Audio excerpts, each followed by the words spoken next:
We are back with another one. We are starting a new 5-part series today called 5 Theories That Will Actually Change Your Life. And when we say theory, we're not talking about some boring scientific concept you'd find in a textbook and never actually use. No, we are talking about 5 big ideas that won't just change the way you think, but how you move. Life is beautiful.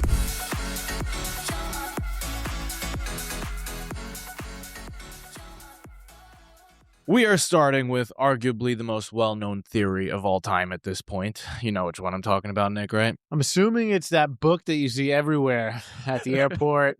I even went to the gym this morning and I saw it on the front desk of the gym. I was Really? like, wow, this thing is everywhere. It's everywhere. The Let Them Theory. It is the Let Them Theory, yes, by Mel Robbins. Yes, it is the best-selling book of 2025 with Wow. 8 million copies sold in the first 11 months. I'm pretty sure it's like also broke a record for just being the #1 book the most times in a row, right? I don't know. It's, like you said, it's everywhere. But do you know the origin story of how she came up with this concept, like of Let Them? No, I don't. So it was her son's prom in Vermont, and it was raining, and her son had no dinner reservations and no plan. So as this concerned mom that she was freaking out, like, what is he going to do? He's got this suit and his prom date has her dress and they're going out to have dinner and they're going to like some taco shop outside. They're like, have no plan. Like, and she's freaking out about this. And then her daughter, pulls her to the side and says, Mom, it's his prom, not yours. If they want to go eat tacos in the pouring rain before prom, let them. So that's what she did. As other parents were trying to micromanage everybody, she walked up to her son Oakley, smiled, handed him $40, and said, have an awesome prom. He gave her a huge hug. Then she watched him and his date run through the storm, splash mud onto her gown, ruin his new sneakers, and she just stopped caring. She said it was actually kind of cute. And when her daughter said, let them, something shifted. The frustration left her body, and her focus shifted away from controlling everyone around her and back to herself. And so that's why everyone now says, just let them. It's interesting. There is a little bit of controversy around this that I've been getting some Instagram reels sent my way that this concept actually came before Mel Robbins, but we won't get into that. But Really? Yeah. No, we got to get into that now. What are you talking about? There's just proof online that this woman, many years before Mel Robbins coined this Let Them theory, had content online talking about the Let Them theory that was exactly the same. Interesting. Yeah. All right. Well, Mel Robbins popularized it. Yes, she and did. I don't know her intention. We'll never know. But either way, it's a great The fact concept. of the matter, It's a great of theory. the matter is that it is changing people's lives so much so that people are actually getting it tattooed on them. Yeah, it makes sense. There's so many places in life where it's applicable, right? Yeah. There's dating, right? Let's say the person that you're talking to doesn't want to commit to you.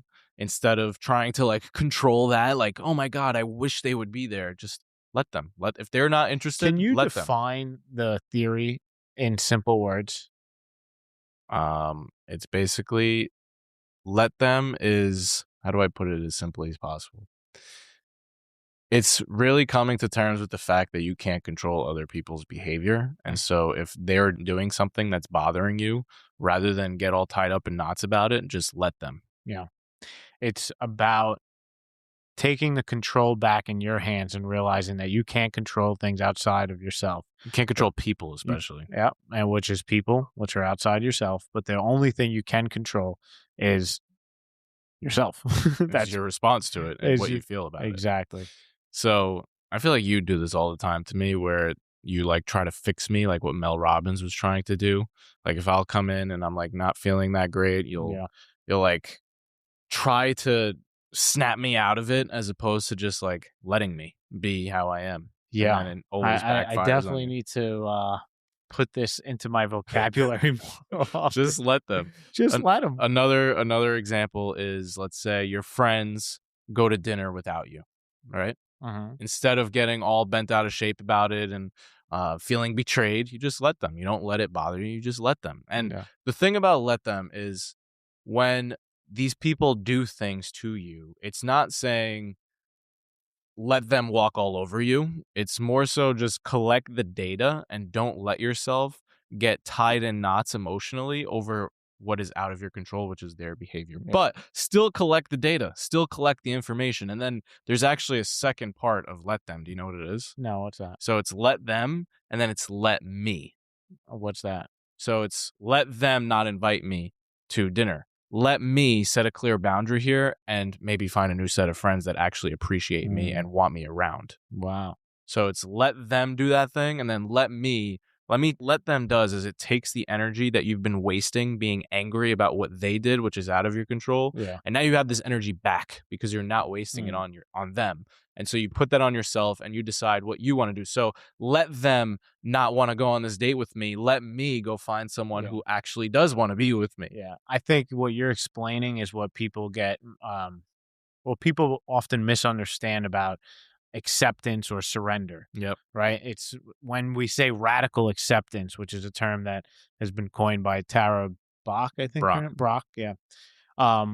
It's exactly that. It's you are accepting reality as it is, but that does not mean that you are not actively working with that reality and that reality as information to shape your decisions. Exactly. Yeah. You're just not letting things outside of your control affect your emotions negatively. Yeah. I mean, I've seen this play out very recently in my life. I just decided to finally move out of the apartment that I've been living in for the past 12 years above mom and dad's house and finally move into an apartment with my wife and my daughter and start a new chapter of my life and leaving the nest.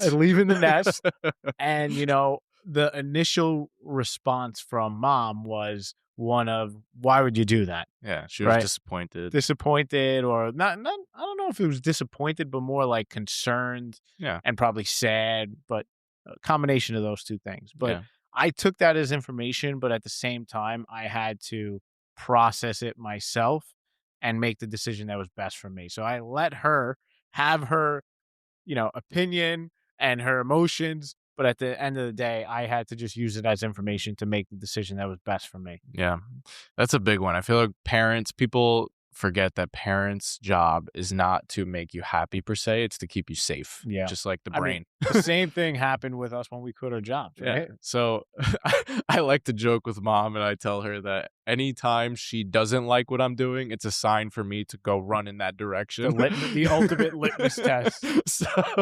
So yeah, let her have whatever opinion she wants, but I got to do me. All right. So how do we put this into action? I feel like the call to action for today should really be to think of someone in your life that you have been trying to change or fix or control. Or honestly, this might be even easier. Think of that one person who just knows how to get under your skin more than anyone else, because that's the person who this is going to be the most useful for. That one person, you know who it is in your life, whether it's one of your parents, whether it's one of your siblings, whether it's your partner, whoever it is for you. Bring that person to mind, and anytime you feel that urge kick in where you just want to get angry at them because of what they did, just let them. Yeah. Let them, and then let me figure out how I want to respond to this. Yeah. Put that energy back on yourself. I'll just end by giving an analogy for all this, and it's the Chinese finger trap. Mm-hmm. Right? So the harder you pull, right, the tighter it gets. Mm. That's when you're not letting them. That's when you're really trying to fix them, is you're pulling on, and then you get stuck and everyone's in pain and it's not good. Mm. But when you actually relax and you let them, you can get your energy back. Love it. All right. Thanks for hanging out with us. We love you. Peace.